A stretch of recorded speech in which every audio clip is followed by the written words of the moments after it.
only one place to start. And as Eric loves to tell us, never back the early kickoff.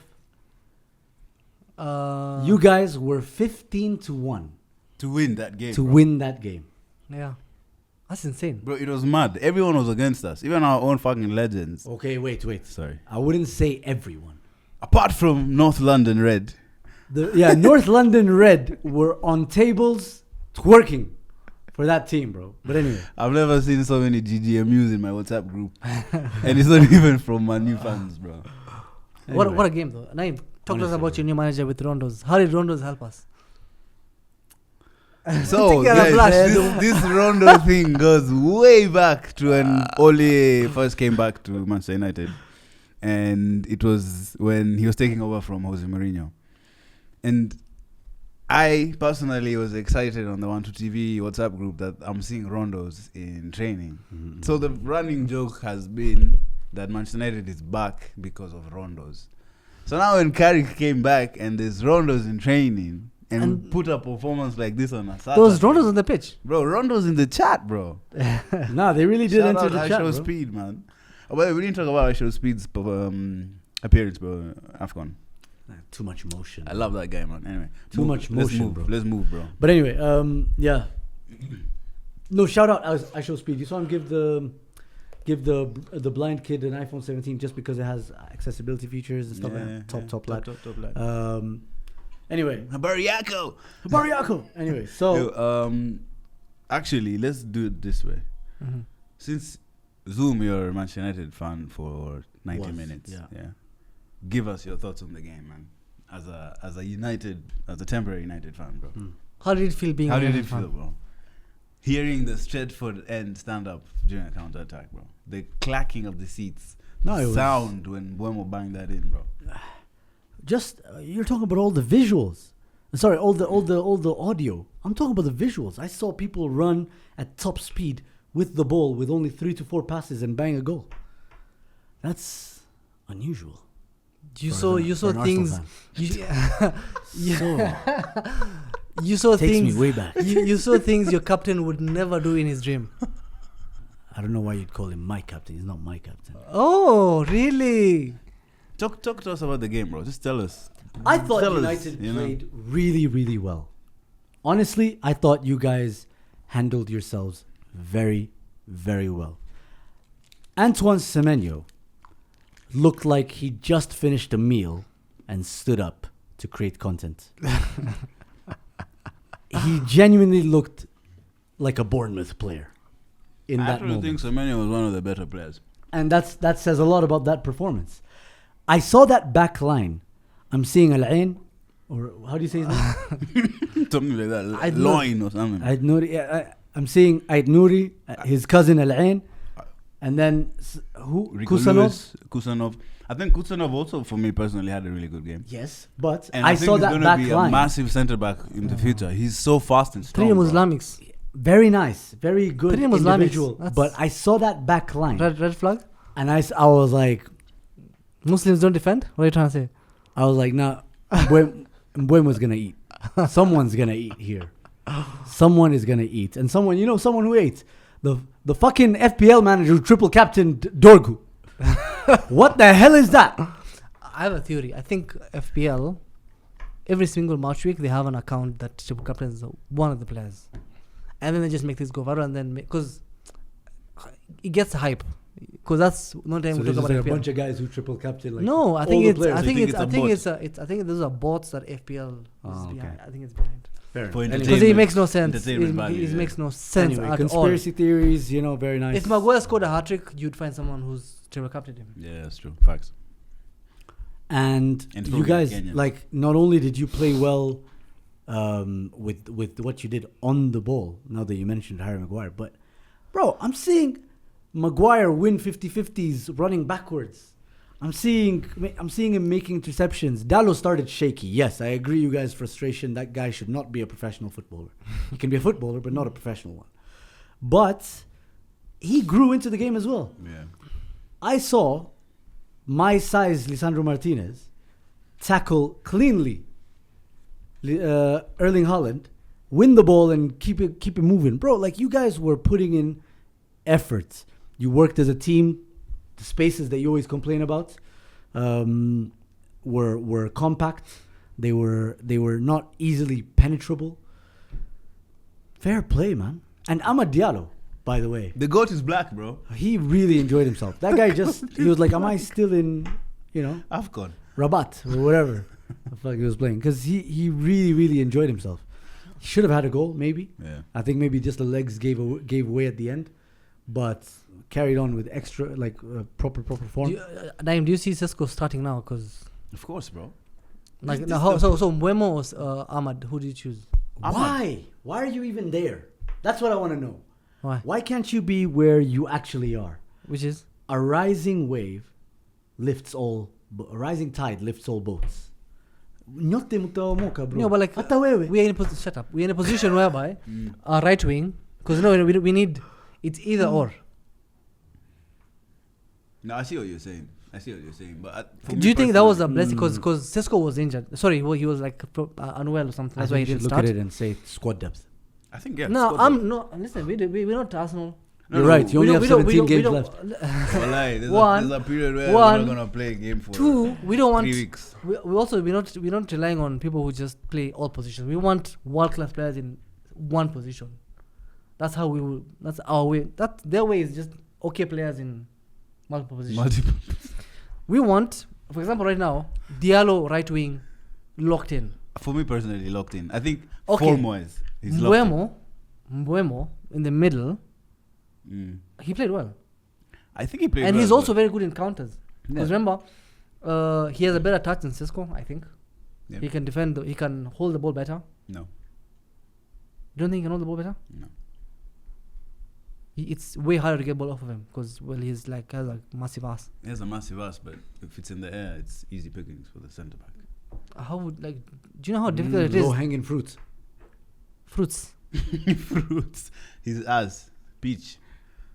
You guys said it's easy pickings. Okay, another option. Okay, so do you see Mbeumo playing on the right wing, on the left wing? I can see him playing on the left wing. What about Cunha? Cunha's been off form for me personally. I think even going into this game during the week, I saw guys, these football pages, trying to figure out how to fit both Mbeumo and Ahmad. Mm-hmm.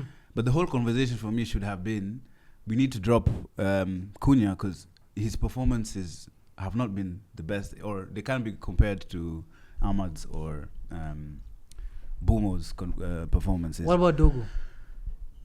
So, because Dogu I think he was playing on the left wing, isn't he? Yeah, he was playing left. Really well. For me, I would have dropped Cunha, and I would have played Sesko. Cunha was dropped already.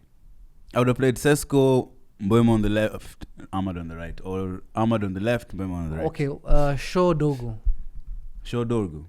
What the fuck are you guys discussing? Ifs and buts and maybes when you guys already won. No. As in, we're looking at the future, my friend. Forward, yeah. Now, because we're going to be playing set piece FC. You know what I'm saying? So Dogu and I have some interesting things that I want to tell people about set piece FC. We'll get there. So, I know what you are trying to say. I'll support you on that. Yeah. So now, I'll support you on that. I don't know. It doesn't know what he's gonna say. I know. How many times have we done this? Wait. You think he's gonna say something? Alafu wasema nini? Hapo umechoma, man. There's a reason why he's sitting next to me. Today we're in sync. Yeah. So Dogu Shaw, because I feel like Dogu is playing really well.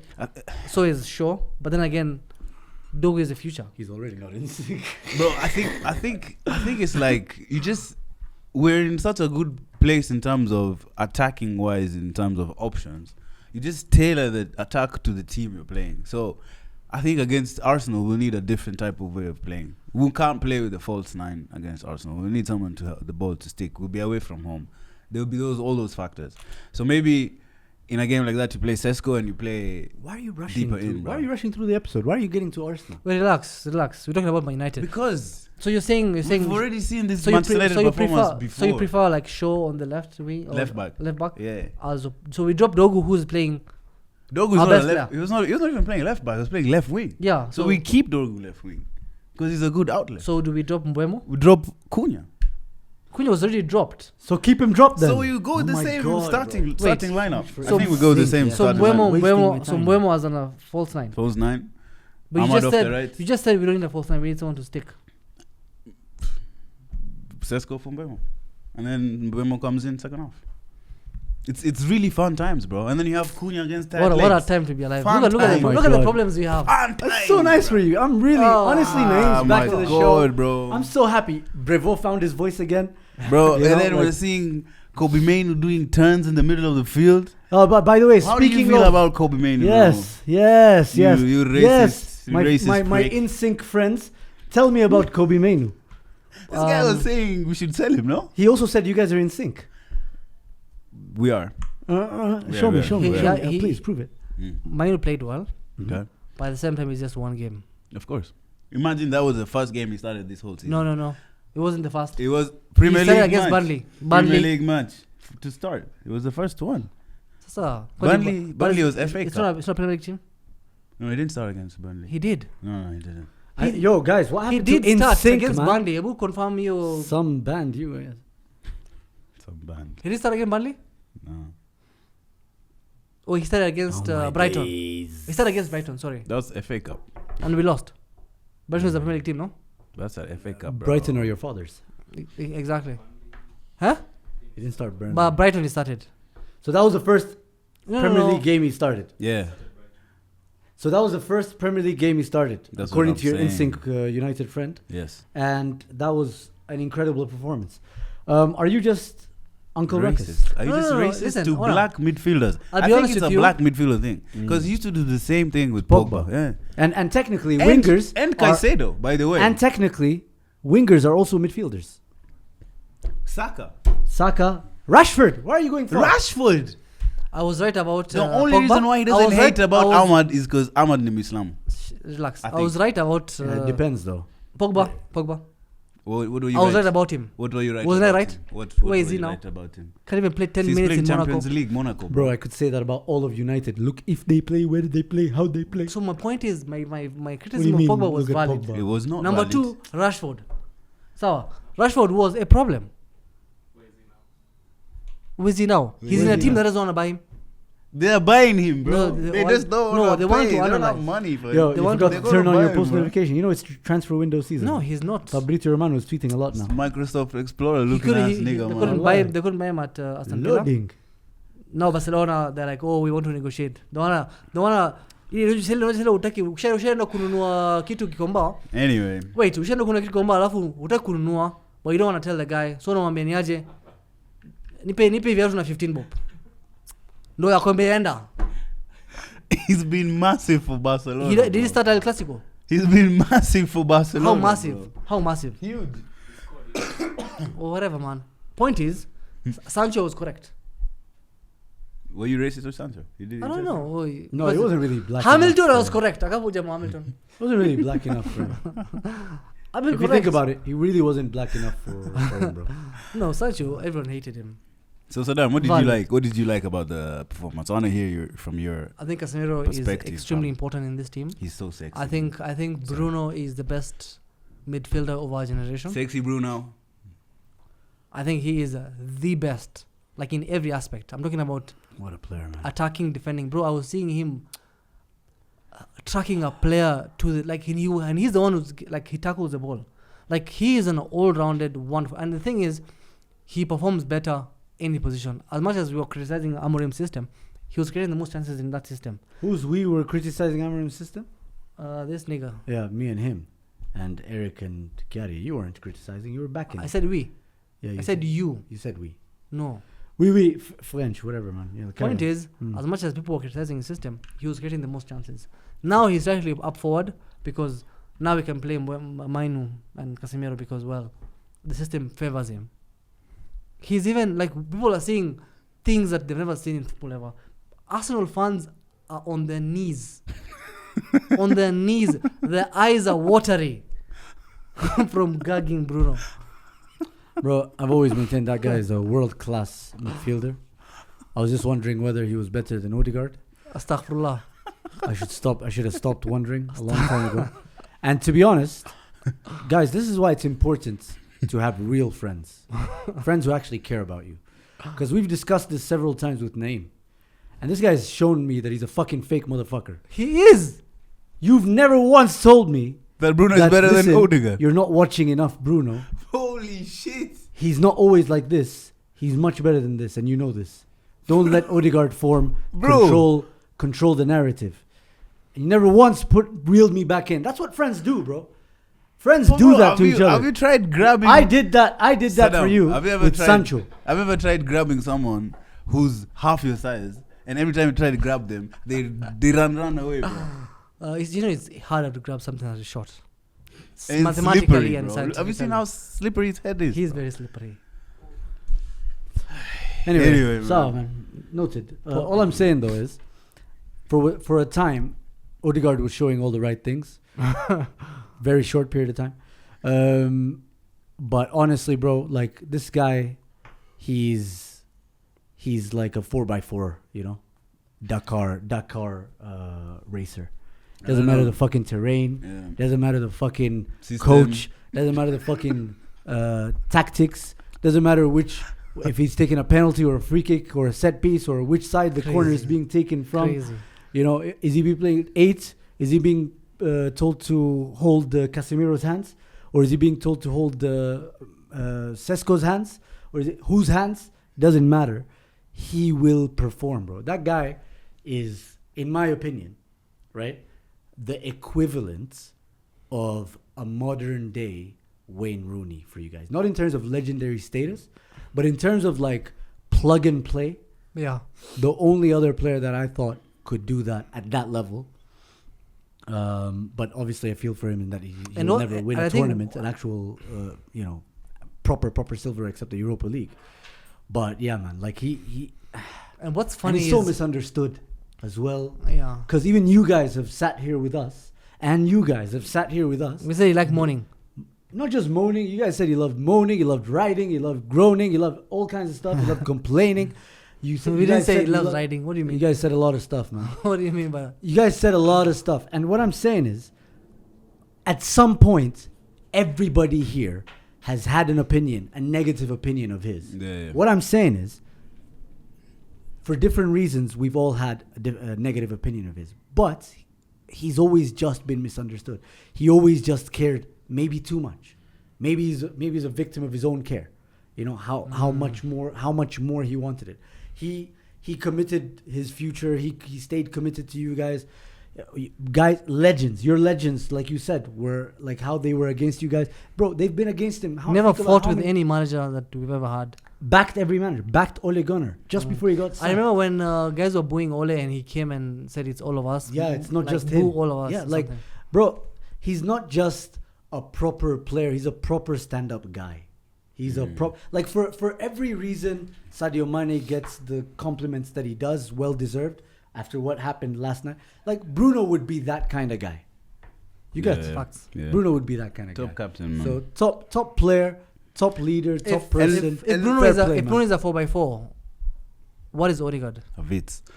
Demio. Nah, you know that thing that they call a starlet. Fuck off. No. That tiny little thing that needs the conditions to be just right. Fuck up, man. The tire, the components. The Mazda Demio. That's all. Anyway, no, but seriously, if Bruno is a 4x4, Skiza, if Bruno is a 4x4, Odegaard is the car Barbie walks into a show in. That's crazy. So, you know those pink things. Goldilocks player. Odegaard grew a beard using hormone. So, Odegaard, bro, can I? All right, so let me. I like the fact that this is a new thing on the show, guys. Whoa. This is the soul stick. So, why? Because tutafungwa roho. Tutafungwa roho. Anytime I hold this, or anytime anybody else holds this, you're opening up about things that bother you. You're not self-glazing. Those are the rules. You're not self-glazing your club. You're not glazing other players or coaches or whatever. You're not self-glazing. You're not doing anything. You're here like therapy. I hold the stick. I need to open up. Here it is. No agenda. No agenda, bro. Captains need to hold weight. Captains need to have motion. Captains don't need to just lead by one form of example or one form of action or one form of behavioral pattern. Captains need to be able to do every fucking thing that any other player can, the manager can, and, you know, like what they can do as well. They have to have a multiple, very diverse skill set. So, bro, captains, regardless of their size, stature, physique, or whatever, they should be able to play with whatever the game requires in that moment. If the game needs tranquility, they should be able to provide that. If the game needs fight, they should be able to back it. If the game needs speed, they should offer it as well. Like, they should be able to keep up. You get? Mm-hmm. And Odegaard is even just sometimes he's a little bit of tranquility. Like, bro, think about, and people, some Arsenal fans might think we're overreacting about Odegaard, that it was just one bad game. Yeah, you're right. It was just one bad game. But tell me how many good games he's had against Chelsea. How many good games he's had against United at Old Trafford. Or how many good games has he had against Liverpool at Anfield, you know? How many times has he stood head and shoulders, even if the rest of the team is shit, how many times has he stood head and shoulders above the rest and can walk off that pitch and say, you know what, we were shit, but I can tell my wife, I can tell my mom, I can tell my dad, at least I did my shift. So he, not only can he say that to other people, like, more importantly, he can walk into that dressing room and say, I fucking gave everything. Where the fuck was everybody else? But did you think it's like an Arsenal problem because you don't have if it's not true. If for example, apart from I don't know, Gabriel. No. Do you have leaders in your team? Declan Rice, bro. For me personally, I think he's a better captain than Odegaard has ever been. In terms of all the things we'll be speaking about. Declan Rice. What I'm saying, Saka has taken games by the scruff of the neck. Gabriel, like you said. These are guys who I think are leaders, right? Now, when you compare other players to Odegaard, like in which I can't remember one time, bro, off the top of my head, and anybody else try and help me. There's an Arsenal fan here, Roriki. You can try and help me. I can't remember him taking a game by the scruff of the fucking neck and saying, this is my game. I'm owning this shit. Bro, like, I'm 5'6". He'll have you believe I'm 5'4" or 3, but I'm the same height as what it says on his passport, official Kenyan passport, by the way. Do you know why that's accurate? I got my passport when I was 17. Okay, whatever, man. So you're my height when like I was 17. 56 years old. 5'6", bro. 5'6". That's his height. Anyway, his height. I thought you were saying his age. Oh no, bro. Sorry. Damn. Sorry, man. Anyway, I'm 5'6", and I've played different kinds of football, and I've captained different kinds of teams. As a coach, I agree. And you won a trophy. Appreciate you. This guy is so involved me, bro. It's not talking about you. We have a trophy as a coach. because of he captained my team. I've had games. He takes instruction well, by the way. Before you continue, I think you're a better captain than Odegaard. Definitely. First-hand experience. I definitely agree. You did a lot of work. Thank you very much, but I definitely agree. And you definitely did not use hormones to grow your beard, bro. Definitely not. Alhamdulillah, in fact, I might have to use hormones to stop some hair growth. But anyway, like, bro, I was the kind of captain, like, I wasn't like the dominating physical kind who can do one thing. I could do everything. I could defend, I could attack, I could play on the wing, I could play in midfield, I could play as striker. I score crucial goals. Centre back. A typical Arteta player, you know that? Yeah. Yes. You would thrive in this system. Takehiro Tomiyasu. Bro, put me in, coach. Anyway. Odegaard is a Goldilocks player that needs the right moments, the right winger on his right side, and the right back on his right side, and the right midfielder on his left side, and the right striker on his Juiwer. He needs to have eaten the same thing perfectly. His stomach needs to be perfect. The weather needs to be everything needs to be in a certain, like, position, circumstance for him to shine. And even when we talk about shine, it's like a fading dim light bulb at the corner of the room, you know?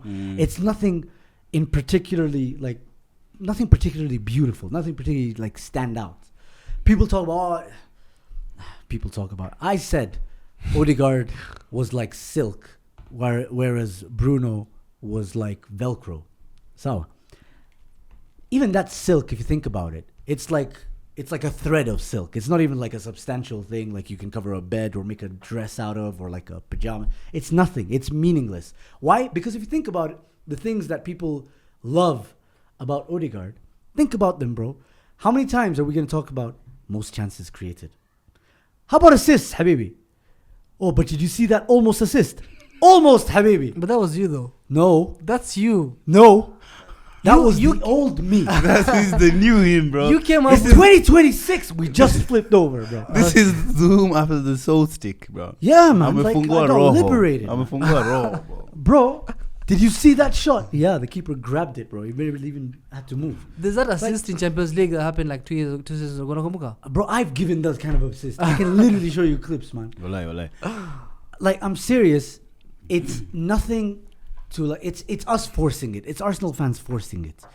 And I just think, now I don't want to make this an Odegaard thing. I want to make this a Bruno thing. Bruno deserves his flowers. And I think Kevin De Bruyne, at the time I read that quote, I was pissed off. But he said, I've seen Bruno do it at a top club for many years. Odegaard, he's a very specific kind of player. Maddison needs to do it a bit longer. But Bruno's a top player and he's done it for many years. But And I I'm feel like, bro, Bruno put up better numbers than even Kevin De Bruyne when it comes to goal scoring. Yeah. Fuck, you get like... Even assist. Even Lampard is beaten Lampard in goal scoring a season for a midfielder. Per season. In one season. Yeah. I mean, yeah. Lampard is like your midfield gigs, right? He's a longevity merchant. But yeah, that was a backhanded compliment. My bad, United fans. But he was very one-dimensional and shit. What? Anyway. What? Okay. Don't start about Ryan Giggs, bro. Let's talk about Lampard. I talk about Lampard or Ryan Giggs being one dimensional. What? But I feel like both. No way, bro. But Giggs was just running. Anyway. No way, even you. And just doing like yoga and shit. He was an AC Milan fan. He didn't watch Arsenal. United that time. We all knew. Bro, the same way you Giggs, watched, the same way I Giggs watched. started out as an out-and-out left winger, byline, right? Then he switched his game to an inside forward left wing. To his brother's and then wife. he switched... that too. And then he switched his game to become a centre midfield at 37, bro. Playing Champions League, running the game against Real Madrid. Really anchoring his wife was her midfield. Damn. Anyway, very, very overrated. Revisionism is crazy. So I just want to say, like, this isn't to make it about Odegaard. This is more about Bruno. When you compare everything I've just listed out about Odegaard, Bruno is a stark opposite. He just doesn't give a fuck. He wants to play and he wants his team to play well, and he will moan and call you out if it's not good enough. Saka literally said the best advice Thierry Henry gave him is stop being a nice guy. Yeah.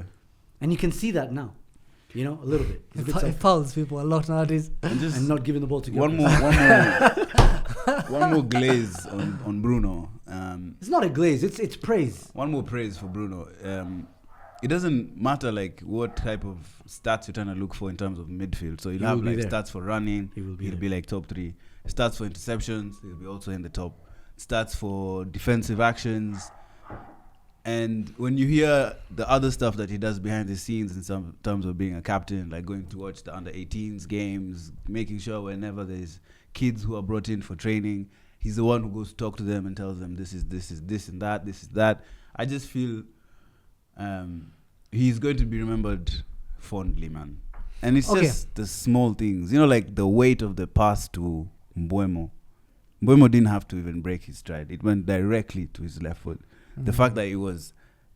the fact that he was even in that position to give that pass. Where do you think Odegaard would be right now? No, but the fact that it was even... the U-turns. It was even a Odegaard reverse loves pass. U-turns. It was a reverse pass and flicking his hair. Made Kusanov think he's going to pass to Diallo. And Kusanov went this way. And Bruno reversed it. It's just these small things, bro, that really impress bro, me. what are you talking about? Like, bro, the guy can do set pieces. He can do penalties. Better than Odegaard. Yes, he misses some. Odegaard misses too. But even when Odegaard misses... It's like, keeper on the save. It's soft. It's not even your penalty. Even he's like a twink, like a twink, bro. You know what a twink is? Yeah. You know what a twink is? Odegaard's a twink. Like twinkle, twinkle, little star, bro. Odegaard's a twink. Okay, bro. do you think that's the reason, for example, you want your team to win the title? And I think Oh, now we're moving to Arsenal. Performances We're going to move wise, to Arsenal now. Performances wise is Before we do okay. that, I want to Open the lines. No, I want to read some comments. Okay, okay, let's go with comments. No. Finish your comments. No, I'm saying is, for example, you guys want to challenge for the title, and you need characters in the squad. Because remember, you will get situations whereby you need players to like wake people up. Because you guys you've bottled a couple of times in the history, right? No, we didn't bottle. You bottled like maybe 3 times In history. for the last 5 years. For the last 5 years, that's a bit harsh. I think. We bottled once, I believe. Twice. But bottling now, You don't Manisha. think last season was a bottle? My I don't bottling, think my that was Arne bottling. Slot first season Wait. back in. You guys have been here doing this thing No, for Zoom. time, bro. You I don't can't think win we the league. bottled. No, Zoom. I don't By think by we were bottling. never, by the way, you know we were top of the table 0 days in that season. But How did we bottle that season? listen to me. How? You were supposed to be the best team right there in that Man moment. City had just won the Premier League. No, the fact that Arne Slot has come from Feyenoord, right? It's his first season ever, and now we're seeing the real Arne Slot. The fact that you guys could not capitalize on that. Oh, did you capitalize? City were having one of the worst seasons ever last season, Wait, they were the defending champions. but they were having the worst season ever. You're getting distracted. And Wait, we weren't? Wait. You were placed to win that league We just last season. We just mention all the time that what we make sure we did last season, what we made sure we did throughout all the issues, we didn't leave our floor to be United's 15th and Tottenham's 17th. Don't include me into You title are. conversations. You're the best team in England. I'm talking about bottling the league. That's not Moving- bottling. okay. The time we bottled the league, 2022-2023 season, 247 fucking nights. Yes. So yes. that's most of That's that one fucking type calendar year. That's one type of That's bottling. one time. That's one Another time type we of bottled. bottling. The second time we lost the league, we drew one game and lost one game in an 18 winning streak. So 18 match run. We drew once and lost once, 116. Those guys went on a 23 game winning run. Like, that's different class. That's different gravy. And that season, what did they do? They won the fucking treble. So you don't think bottling They won the that's last the season 2023. is that's considered? the same season, 23-24. Yeah. They won the treble. Zoom. That's treble winners. You don't think? How many treble winners do we have, Nayim? You don't think? How many times do we have treble winners in English football history? Like twice only. 3. 3 times. Sorry. United City. Yes. I know no others. Yes. But last season, Arne Slot, new manager, Liverpool no number 6. You guys have you have signed Declan Rice for 100 million. Anyway. You guys are obviously a better team. revisionism. Arteta has been there longer than Arne Slot. You don't think that's a bottle? Revisionism. That's Okay. not like Revisionism. the way Okay. Leicester won the league that This is season. What do you Revisionism, call? What do you call last year when every single weekend where because you guys were chasing Liverpool, right? Yeah. When Liverpool drop a point, you guys drop a point. Yes. That was your main problem last season. And Liverpool, and Wait. then we drop a point. Liverpool also Let drop me finish. points. Yeah, Liverpool stayed do you think- within touching distance up until March. but don't Okay, you not think? touching distance, but like Don't you think you guys being in like almost there? Because remember, it was never like a 10-point gap. It was always almost achievable. at some point it was 9. Yeah, but like it was never a 10-point gap. And every single time Liverpool lost or drew, you guys like it was like when they win, you win. When they drop points, you guys drop points. Don't you think that's bottling? Yeah, no, I don't. That's not bottling. If you I have don't Gary think so. Neville at the beginning of example- the season saying this is Arsenal season, For example, because Liverpool have just got a new manager, they don't have a defensive midfielder, they don't have centre backs that they've signed, they have this new manager who's come in, Klopp has just left, City are in their worst form ever. Arteta they has just won the league. Why you fucking? because the league continued and you saw what the troubles they were going through. No, right? no. Naim, they had just won the league. Yes, They were the defending but as champions. the league progressed, right? As the league progressed, So at what point we do you got decide to someone see- bottles? Throughout the league, you bottled the league, right? So according to you, Yeah. right? Yes, Liverpool have bottled this league. of course. They've bottled this league. This one they have Okay, so let me ask you this. because they Saddam. were favorites. No. going let me ask into you this. it. Let me ask you this, Saddam. Just let me Fernando land. Alonso. Let me No, land. No. Let me land. I have a question. Don't ask Saddam anything. I have a question. It's Formula One. I have a question. It's Formula One. What? It's a Formula One question. It's So- not. Is it? Okay, I don't Who's know. that guy who keeps fucking crashing? Something Latifi. Bottas. Stroll, Latifi, Like, Bottas. every They season- DNFs. Bare Every DNFs. season there's one person. Yeah. Does that mean that person bottles the race? Yes. That race, he bottled it. Of course. If you don't finish the race, Injuries, malfunctions, No, you don't. mistakes. Does that mean you bottled the race? That's a different analogy. No, it's not. when you don't have the tools to actually compete, right? Then you don't bottle it. Bottling is cracking under the pressure. Now, when we cracked under the pressure, 2022, 2023 season, we bottled it not just because of the injuries. People talk about Saliba and whatnot. No, these guys were the youngest squad, one of the youngest teams in the league that season. They had no experience of going all the way. And even the experienced player like Xhaka and Thomas Partey had no experience of winning shit. You got Arteta, first time on the job. So we had no experience. That's bottling. That's cracking under the pressure. If we don't win the league this season, which I highly doubt, that's bottling. You need to understand what bottling means. It means cracking under the pressure. It means dropping the ball. It means fumbling. That's what it is. Let's go through the comments. Anyway, you just you really made me go full TalkSport there. Yeah, I fucking hate it, man. bro. Mwebi Brian says if we had Bruno at Arsenal, we would have won 2 Premier Leagues or 3 in the last 4 seasons. I kind of agree. Michael Carrick has beaten Arteta before, so what? Odegaard needs to be decisive in games. That's what lets him down, especially when you expect him to release. He passes to Saka. I think he can sit on the bench and try to do that now.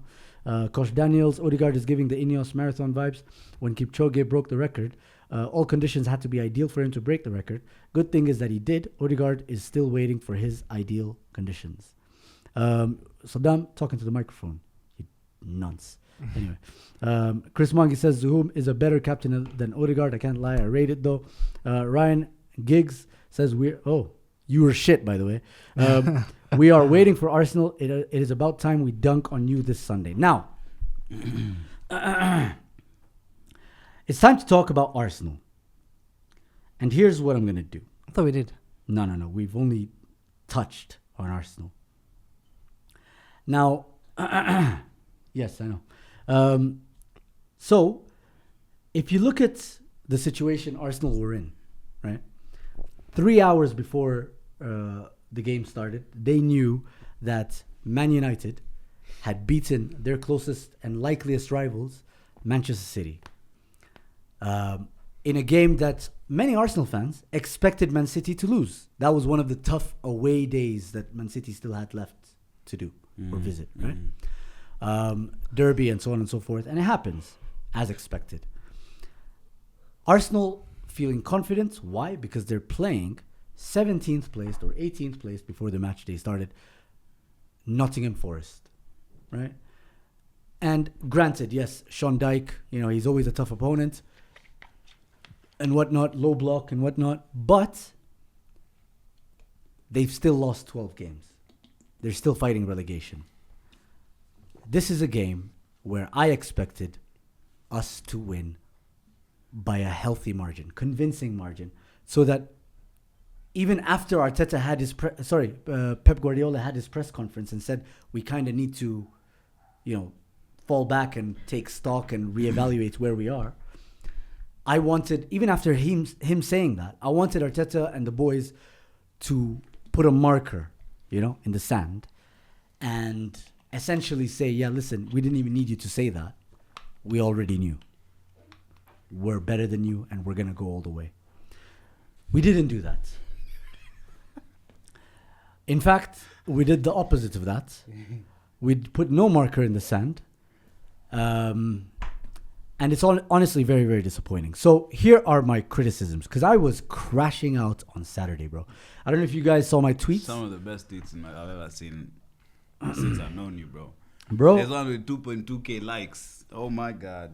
You are cooking. The one about Saliba and Gabriel still passing the ball around the halfway line, bro. Yes. Fuck you. Anyway, so here are my criticisms. First, I'd like people to understand that Arsenal fans being pissed off and very, very disappointed that we didn't maximize again on points dropped by City is valid. Feeling what you're feeling is valid. I shouldn't be told how to feel what I'm feeling by a United fan, by an Arsenal fan, by Arteta, by Gyökeres. Nobody can tell me how to feel what I feel. I feel what I feel, right? And those feelings are valid. You may feel. You may feel. I make you feel. Yeah, and Arsenal, if they won the games that, in my opinion, they should have won, right? We could have been 11 points clear by now of our next title rivals, either City or Villa. So that's Forest and Sunderland. No, Forest and Liverpool at home, Forest away. Forest away. So, but we're not. We're only 7 points. Okay, I say only, but either way, the reason why many Arsenal fans feel like this is because, like you guys, like older Arsenal fans, we've seen Arsenal sides do this.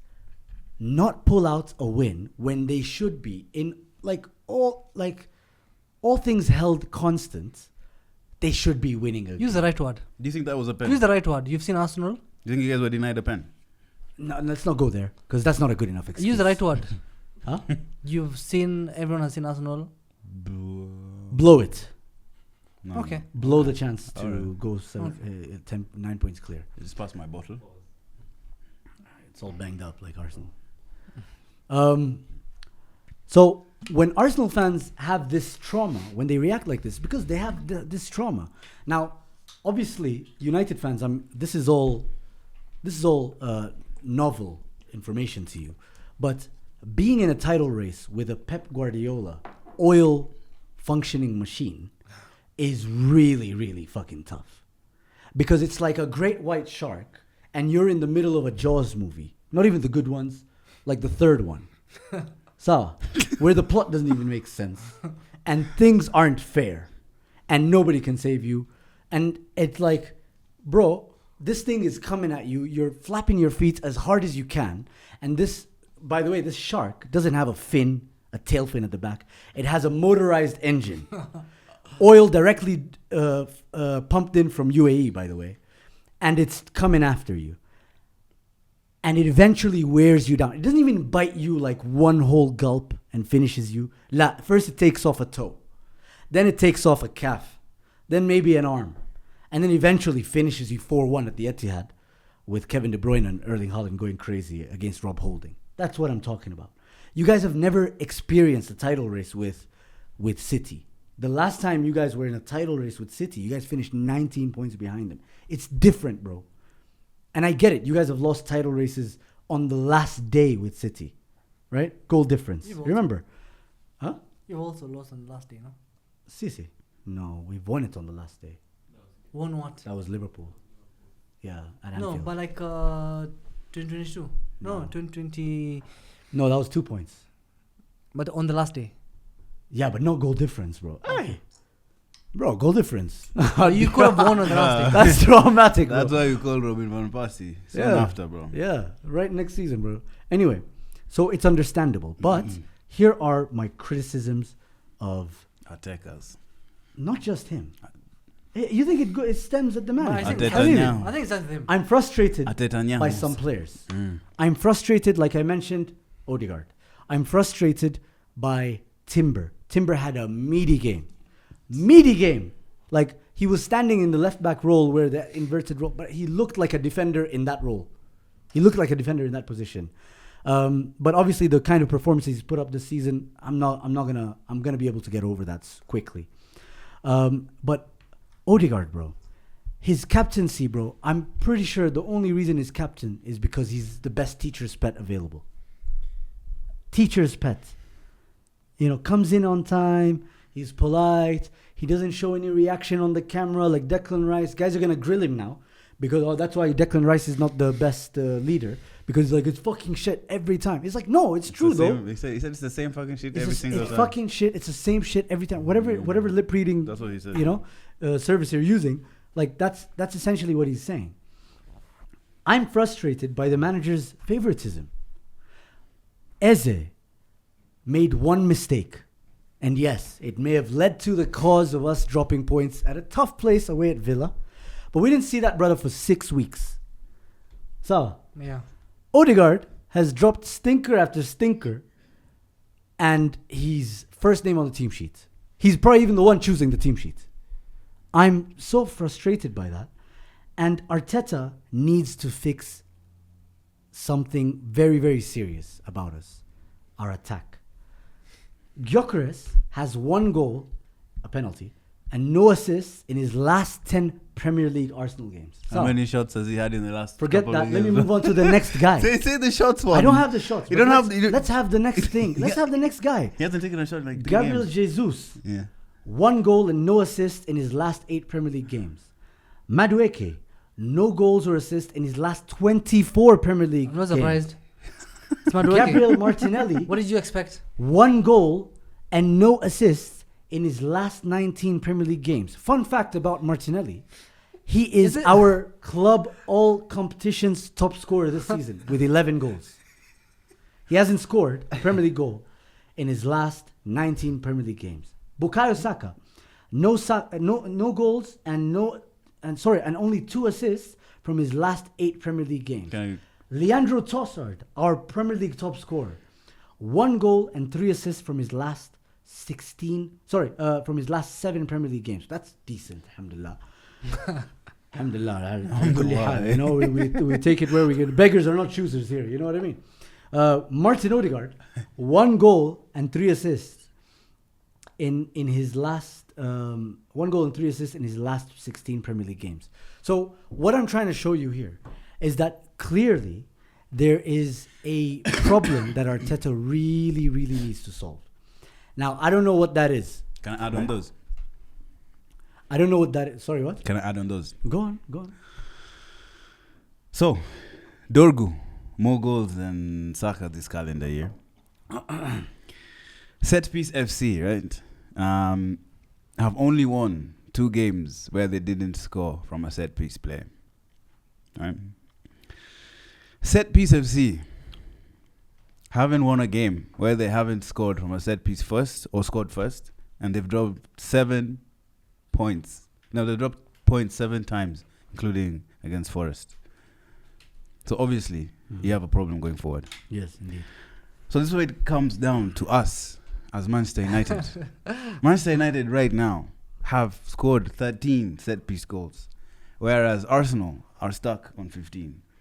So very soon, Set-Piece FC are not even going to be called Set-Piece FC anymore. But like Zuhum. So if we actually decide to lock in on Sunday, We could take that crown. we could actually leave the Emirates with some points. In my opinion, actually. In my opinion.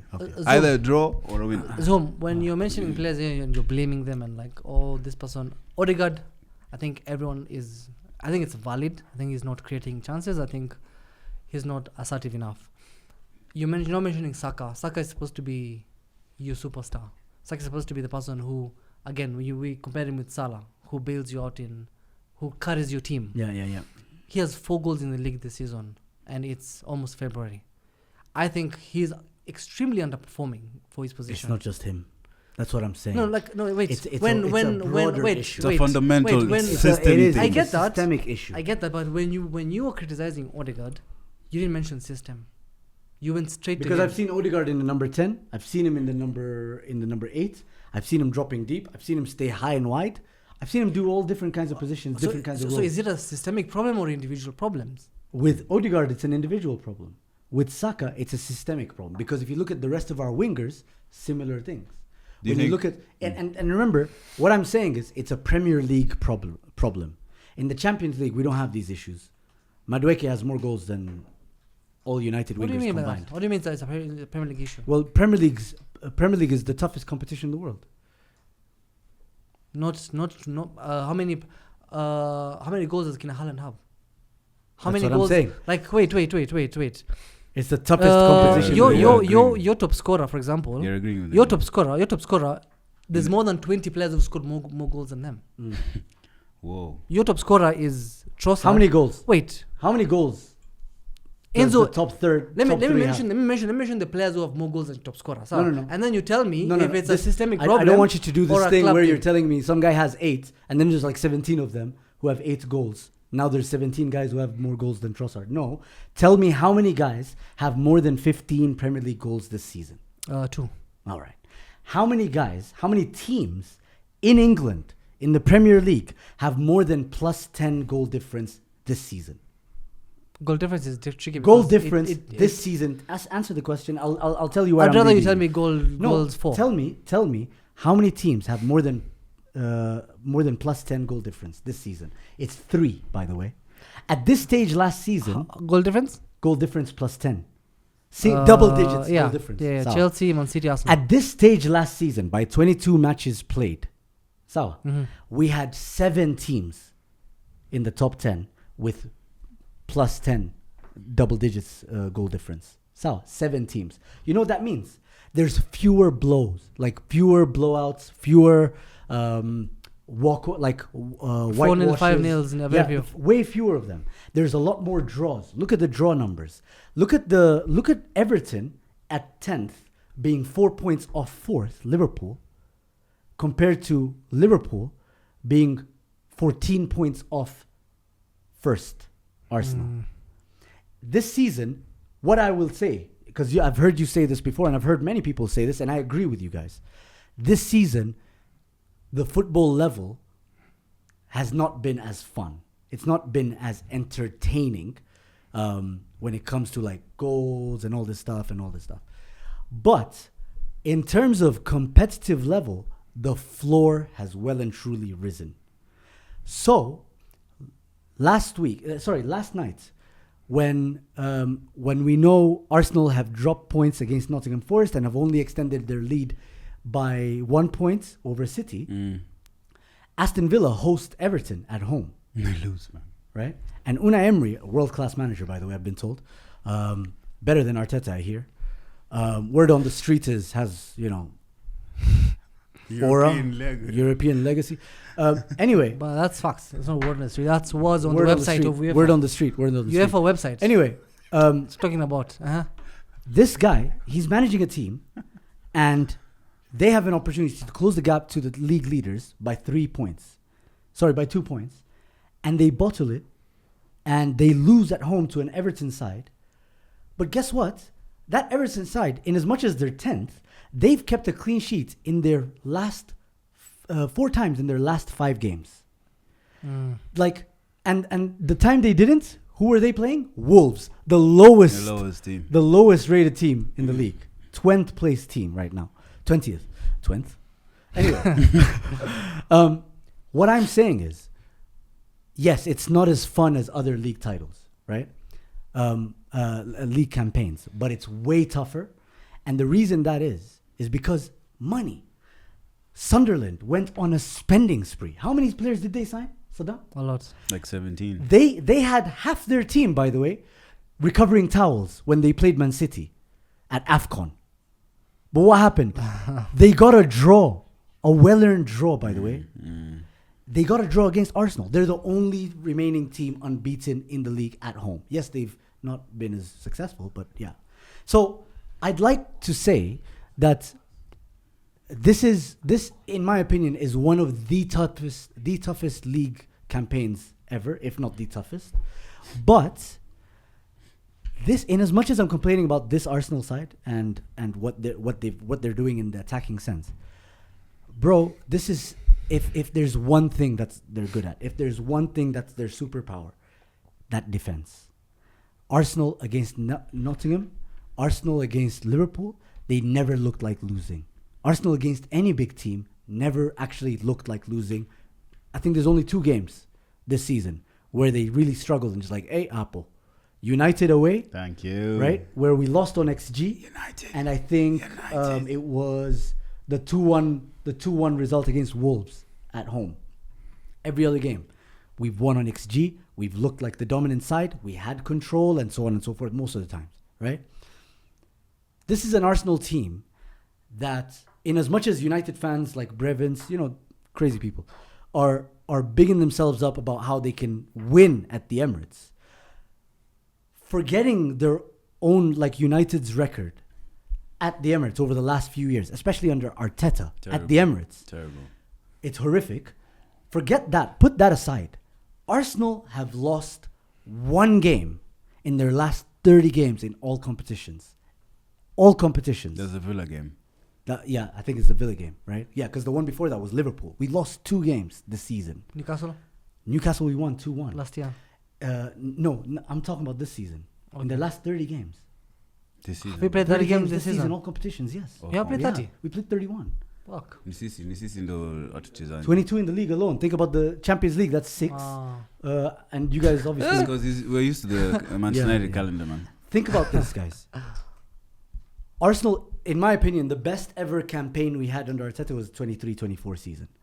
By the 22nd match day in that season, we had already lost to Newcastle away, Villa away, West Ham at home, and I think Liverpool away. 4 games. By 22nd match day, we'd already been kicked out of the Carabao Cup by West Ham and Liverpool in the FA Cup. Mm-hmm. We're in all of those. So, in as much as, rightfully so, if you just said, like, let's say United lock in, the sky is the limit. Let's be honest. These fucking attackers and Arteta and that attack they need to lock in. Because Saka can show levels. Martinelli can show levels. Trossard can show levels. Eze and these guys can offer more. And Kai Havertz when he's fully back and integrated. So it goes back to what I'm saying. Arsenal fans, you're well within your rights to be pissed off about us not capitalizing so that, you get some breathing space. So that if you do drop points, when you do go to City away, or when you do play Tottenham away, God forbid, penalty happens, some red card, some random shit happens in the Premier League, right? Or Harry Maguire, dagger, for a 3-1 consolation goal. You never know. But, you need that cushion because you cannot completely rule out City going on a run. You cannot. Not this. I think if I were a betting man, not this, and I'm not, I would bet on City not going on a run. They just don't look it. They don't have the minerals. They don't want it, bro. They have some minerals. Some of the running back on the weekend from some of the players, like the defensive work rate, the intensity of it was so lacking. In seasons gone by, Foden was hooked at halftime, bro. In seasons gone by, even when you guys won those games at Old Trafford, in the league, by the way, they still controlled the game. And they still had chances. They missed them and whatnot. But this City is different, right?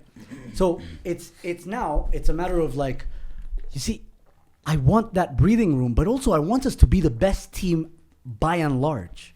I don't want us to be. Yeah. I don't want someone to say 2 things at the same time. Two things by saying the same thing by saying 2 things. Because this is what I'm saying. This is what I'm seeing a lot on the timeline right now. That Arsenal aren't the best team in the league. They're just the least worst team. That's literally what it means, bro. But I don't want to be the most consistent out of a really inconsistent batch. But the only reason it's inconsistent is because it's the hardest. It's the most difficult league campaign ever. You get? I don't want us to be that. However, I have not won a Premier League title in 21 years. I've never seen it. I've never tweeted it. I've done a podcast for 5 years. I had a promising radio campaign career. Started and ended without me seeing proper silverware. And even if we did win the league by 1 point on the last day or whatever, I'm still gonna celebrate the fuck out of it. Even if we celebrate, we edged it by the skin of what's the phrase? Skin of your teeth. Skin of our teeth. Yeah, or by just by the edge of our nose, picture finish in racing or something. Mm-hmm. Even if we wanted like that, bro, and we allowed City or Villa or whoever to creep back in, I wouldn't give a fuck. But it's just don't let me want to see my therapist. Don't let me want to bring a stick. Bado, bro. Wait for Sunday, man. Don't let me want to bring a stick to it hasn't gotten therapy. There. Let's boiling nicely. Let's wrap up by talking about the game that is coming on Sunday. It's boiling nicely, fam. Wait, why would we do that? How do you see us? How do you see us? Huh? We don't have time. And first of all, Arsenal don't have time not only because the show is about to end, but we have Inter Milan. So while you guys are training and figuring out who's your best left winger, Dorgu or Mbeumo or Cunha, we have bigger fish to fry. So thank you very much.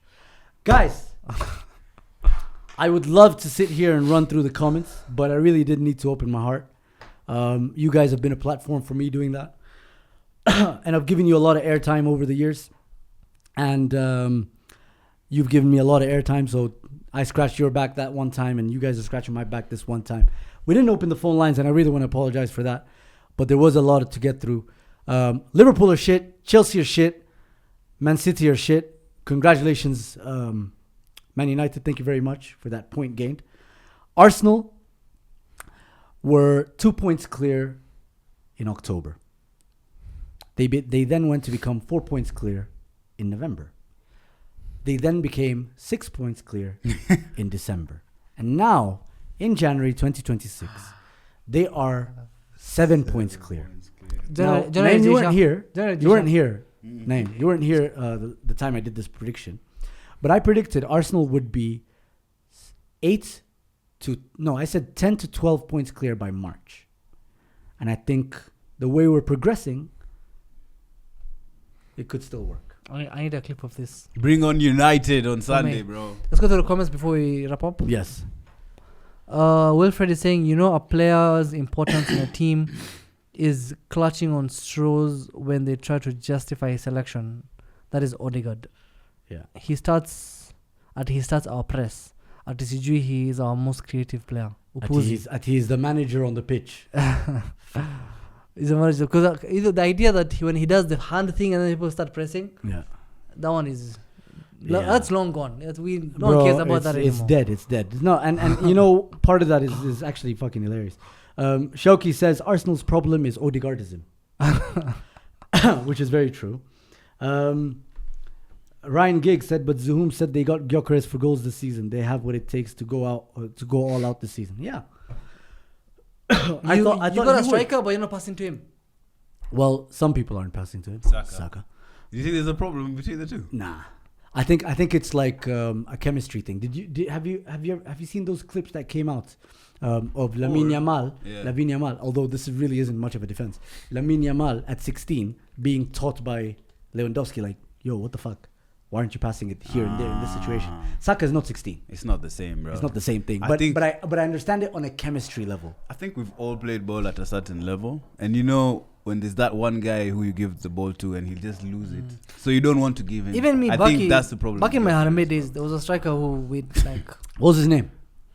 I don't know. Call him out. What was his number? I don't want to call him out. Did he make it? Yeah, he did. Oh, he did. So the problem wasn't the winger. So you didn't like giving the ball to him? No. I was number 10. I was number 10. I was the Odegaard in the situation. So I was watching. I was like, this person, Lewani. And you know what it happens? Manager on the pitch, Seo. I mean, I see you. Let's keep it moving on the comments. No, Gyökeres so far he's not banged. Wilfred is saying, I think Arteta's preference of Odegaard to Eze is purely racist. Eze is better than Odegaard in every spectrum. Odegaard lost the ball even more than 5 times against Nottingham. Bro, I saw that guy had no attacking threat. That guy got bullied like a 16-year-old underpubescent child by Anderson in high school by Elliot Anderson. What a baller. Bro, that guy bullied him. And the thing is, you guys are seeing Elliot Anderson. I'm seeing all the other players that have bullied Odegaard. Other number 10s. I've seen Vitinha do it, bro. Vitinha's shorter and has no beard. He has a goatee. He's not even Viking. He's like some Mediterranean guy. Someone said the return of Gabriel Jesus has caused more harm to Arsenal than good. I think all teams need to realize one thing. We are clear of everyone. So when it comes to problems, they have more than us. Yeah, it's true though. I mean, if you think about it, guys, like you guys are over here beating chest. Like you're King Kong, but you're actually just Odegaard's chest. I mean, we are 15 points behind us. So there's a reason for that, guys. How many games are remaining? Reason for that.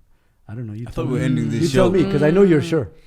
15 points clear of Manchester United, 14 clear of Liverpool, £1 million clear of Spurs, 7 points clear of anyway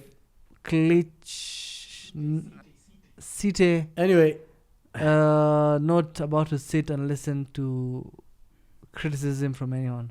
Yeah. No point. No now. fucking shit. No For now. fucking shit. We've lost 2 games, guys. Anyway, we'll be back next week on Monday. Sorry, I needed to burp. Next week on Monday after the massive Arsenal game. Sorry. Yeah? Yes. Sunday. Sunday, there is watch along. I'm looking at you, motherfuckers. You guys are the cowards who run away. What do you mean? Watch along Sunday. Oh, you know, I'm a family man, so Sunday I'm with family. We'll communicate. Let us know in the comments if you guys want to see a watch along between Arsenal fans and Man United fans from 1-2 TV. And thank you so much for all the comments, all the likes, and staying with us this whole time. We really enjoy doing what we're doing, and really enjoy your company and your funny ass comments. Massive thanks as well to the production team. No thanks to Brevo, the cameraman. He's a piece of shit. And we'll see you guys next week. Don't forget to like, share, subscribe. Take care.